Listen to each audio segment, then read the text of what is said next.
João Bunyan, O Sonhador Imortal, 1628-1688.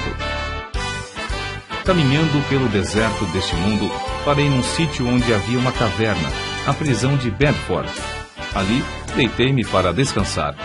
Em breve adormeci e tive um sonho. Vi um homem coberto de andrajos, de pé, e com as costas voltadas para a sua habitação, tendo sobre os ombros uma pesada carga, e nas mãos um livro. Faz 3 séculos que João Bunyan assim iniciou o seu livro O Peregrino. Os que conhecem as suas obras literárias podem testificar de que ele é, de fato, o sonhador imortal. Estando ele morto, ainda fala. Contudo, enquanto miríades de crentes conhecem o peregrino, poucos conhecem a história da vida de oração desse valente pregador. Bunyan, na sua obra Graça Abundante ao Principal dos Pecadores, nos informa que seus pais, apesar de viverem em extrema pobreza, conseguiram ensiná-lo a ler e escrever. Ele mesmo intitulou-se o Principal dos Pecadores.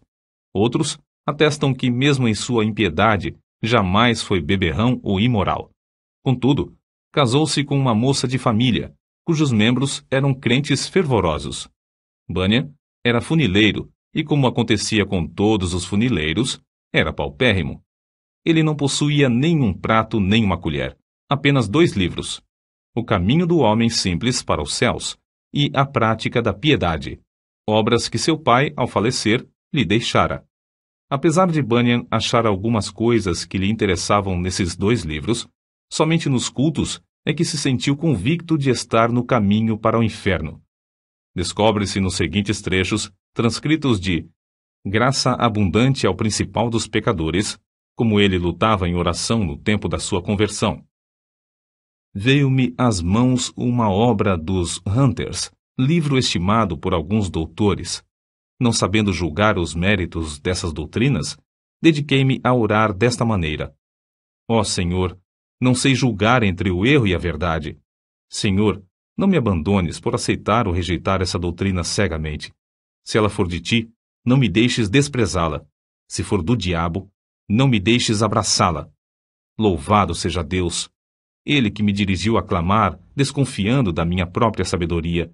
Ele mesmo me guarda do erro dos Hunters. A Bíblia já era, para mim, muito preciosa nesse tempo.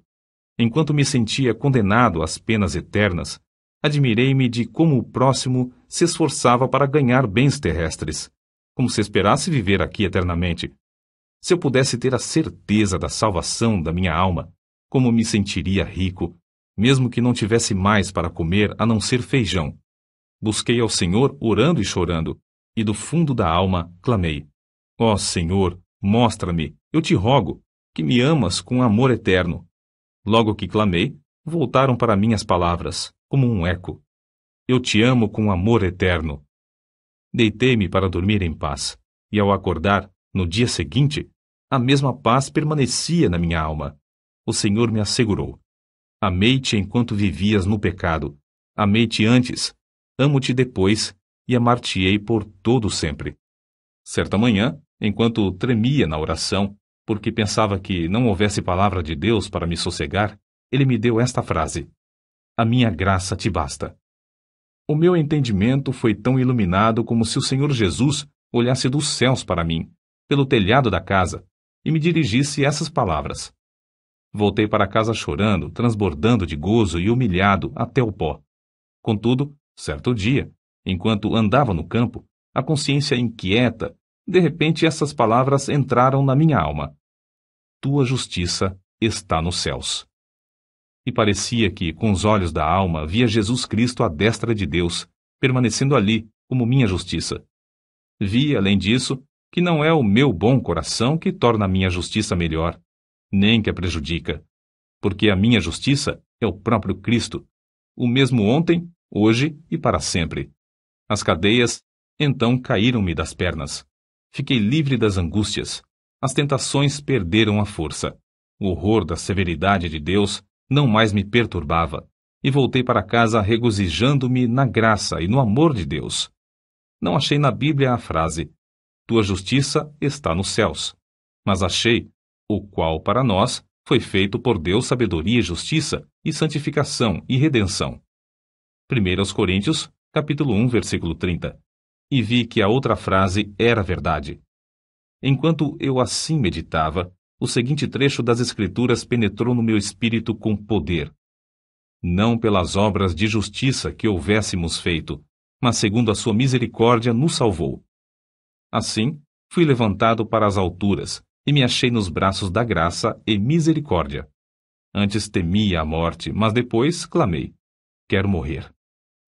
A morte tornou-se para mim uma coisa desejável. Não se vive verdadeiramente antes de passar para outra vida. Oh, pensava eu, esta vida é apenas um sonho em comparação à outra. Foi nessa ocasião que as palavras herdeiros de Deus se tornaram tão cheias de sentido que eu não tenho como explicá-las aqui nesse mundo. Herdeiros de Deus. O próprio Deus é a porção dos santos. Isso vi e disso me admirei, contudo, não posso contar o que vi. Cristo era um Cristo precioso na minha alma. Era o meu gozo, a paz e o triunfo por Cristo eram tão grandes que tive dificuldade em conter-me e ficar deitado. Bunyan, ainda que lutando para sair da escravidão do vício do pecado, não fechava a alma aos perdidos, que ignoravam os horrores do inferno. Acerca disto, ele escreveu: percebi pelas Escrituras que o Espírito Santo não quer que os homens enterrem os seus talentos e dons, mas antes que despertem esses dons.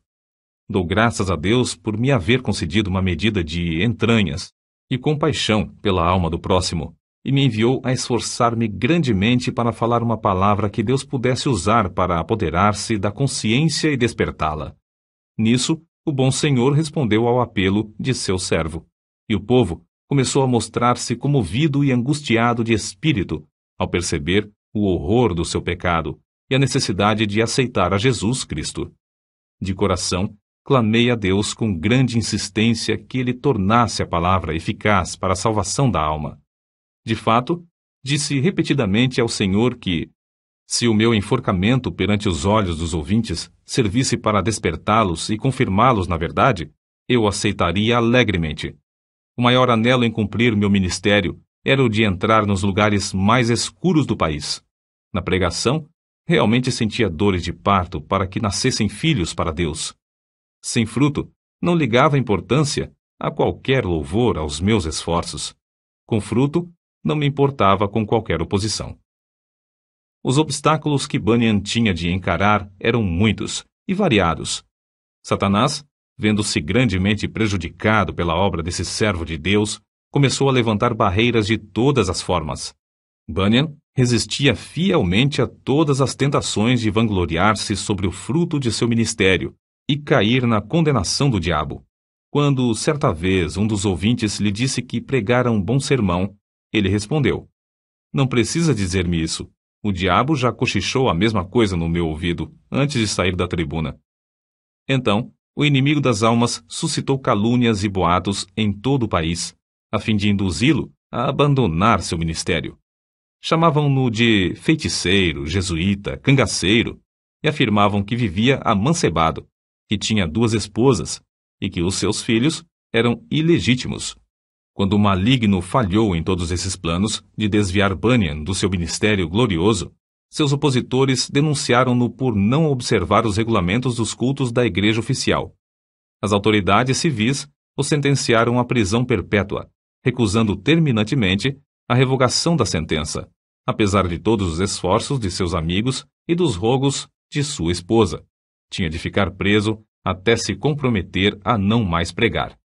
Acerca de sua prisão, ele diz: nunca tinha sentido a presença de Deus ao meu lado em todas as ocasiões como depois de ser encerrado, fortalecendo-me tão ternamente com esta ou aquela escritura, até me fazer desejar, se fosse lícito, maiores provações para receber maiores consolações. Antes de ser preso, eu previ o que aconteceria, e 2 coisas ardiam no coração acerca de como poderia encarar a morte, se chegasse a tal ponto. Fui dirigido a orar pedindo a Deus que me fortalecesse com toda a força, segundo o poder da sua glória, em toda a fortaleza e longanimidade, dando com alegria graças ao Pai. Quase nunca orei durante o ano que precedeu minha prisão, sem que essa escritura me entrasse na mente, e eu compreendesse que, para sofrer com toda a paciência, devia ter toda a fortaleza, especialmente para sofrer com alegria. A segunda consideração foi na passagem que diz: Mas nós temos tido dentro de nós mesmos a sentença de morte para que não confiássemos em nós mesmos, porém em Deus que ressuscita os mortos. Cheguei a ver por essa escritura que, se eu chegasse ao ponto de sofrer como devia, primeiramente tinha de sentenciar à morte todas as coisas que pertencem à nossa vida, considerando-me a mim mesmo, minha esposa, meus filhos, a saúde, os prazeres, tudo, enfim, como mortos para comigo e eu morto para com eles. Resolvi, como Paulo disse, não olhar para as coisas que se veem, mas sim para as que se não veem, porque as coisas que se veem são temporais, mas as coisas que se não veem são eternas. E compreendi que se eu fosse prevenido apenas de ser preso, poderia, de improviso, ser chamado também para ser açoitado ou amarrado ao pelourinho. Ainda que esperasse apenas esses castigos, não suportaria o castigo de desterro. Mas a melhor maneira para passar os sofrimentos seria confiar em Deus, quanto ao mundo vindouro. Quanto a este mundo, devia considerar o sepulcro como minha morada, estender o meu leito nas trevas e dizer à corrupção: Tu és meu pai, e aos vermes: Vós sois minha mãe e minha irmã. Jó, capítulo 17, versículos 13 e 14. Contudo, apesar desse auxílio, senti-me um homem cercado de fraquezas. A separação da minha esposa e de nossos filhos aqui na prisão torna-se, às vezes, como se fosse a separação da carne dos ossos. E isto não somente porque me lembro das tribulações e misérias que meus queridos têm de sofrer, especialmente a filhinha cega. Minha pobre filha, quão triste é a tua porção neste mundo. Serás maltratada, pedirás esmolas, passarás fome, frio, nudez e outras calamidades. Oh, os sofrimentos da minha ceguinha quebrar-me-iam o coração aos pedaços.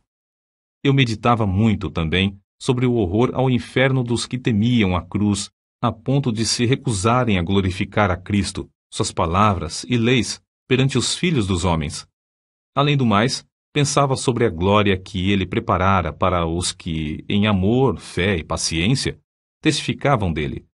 A lembrança destas coisas servia para diminuir a mágoa que sentia ao lembrar-me de que eu e meus queridos sofríamos pelo testemunho de Cristo. Nem todos os horrores da prisão abalaram o espírito de João Bunyan. Quando lhes ofereciam a sua liberdade sob a condição de ele não pregar mais, respondia: Se eu sair hoje da prisão, pregarei amanhã, com o auxílio de Deus. Mas se alguém pensar que, afinal de contas, João Bunyan era apenas um fanático, deve ler e meditar sobre as obras que nos deixou. Graça abundante ao principal dos pecadores, chamado ao ministério, o peregrino, a peregrina, a conduta do crente, a glória do templo, o pecador de Jerusalém é salvo, as guerras da famosa cidade de alma humana, a vida e a morte de homem mau, o sermão do monte, a figueira infrutífera, discursos sobre oração, o viajante celestial, gemidos de uma alma no inferno, a justificação é imputada, entre outros. Passou mais de 12 anos encarcerado. É fácil dizer que foram 12 longos anos, mas é difícil conceber o que isso significa. Passou mais da quinta parte da sua vida na prisão, na idade de maior energia.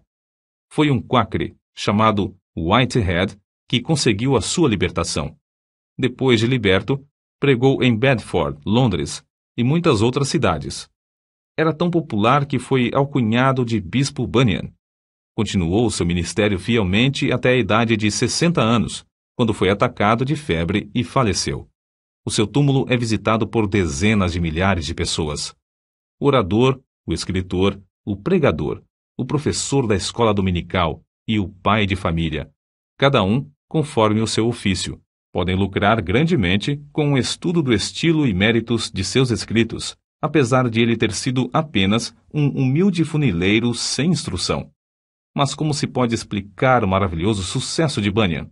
Como pode um iletrado pregar como ele pregava, e escrever num estilo capaz de interessar à criança e ao adulto, ao pobre e ao rico, ao douto e ao indouto. A única explicação do seu êxito é que ele era um homem em constante comunhão com Deus.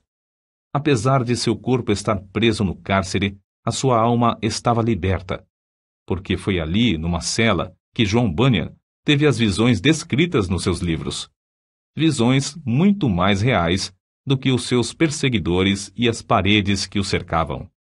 Depois de desaparecerem os perseguidores da terra e as paredes virarem pó, o que Bunyan escreveu continua a iluminar e alegrar todas as terras e gerações. O que vamos citar mostra como Bunyan lutava com Deus em oração. Há na oração o ato de desvelar a própria pessoa, de abrir o coração perante Deus, de derramar afetuosamente a alma em pedidos, suspiros e gemidos. Senhor, disse Davi, diante de ti está todo o meu desejo, e o meu gemido não te é oculto. Salmo capítulo 38, versículo 9. E outra vez, a minha alma tem sede de Deus, do Deus vivo. Quando entrarei e me apresentarei ante a face de Deus? Quando me lembro disto, dentro de mim, derramo a minha alma. Salmos, capítulo 42, versículos 2 ao 4. Note, derramo a minha alma. É um termo demonstrativo de que, em oração, sai a própria vida e toda a força para Deus.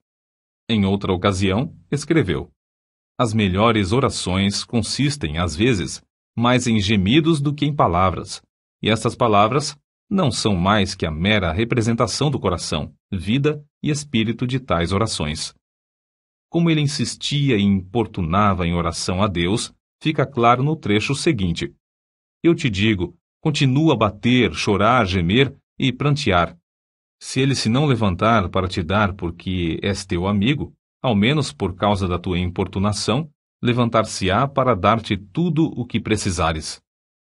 Sem contestação, o grande fenômeno da vida de John Bunyan consistia no seu conhecimento íntimo das Escrituras, as quais amava, e na perseverança em oração ao Deus que adorava.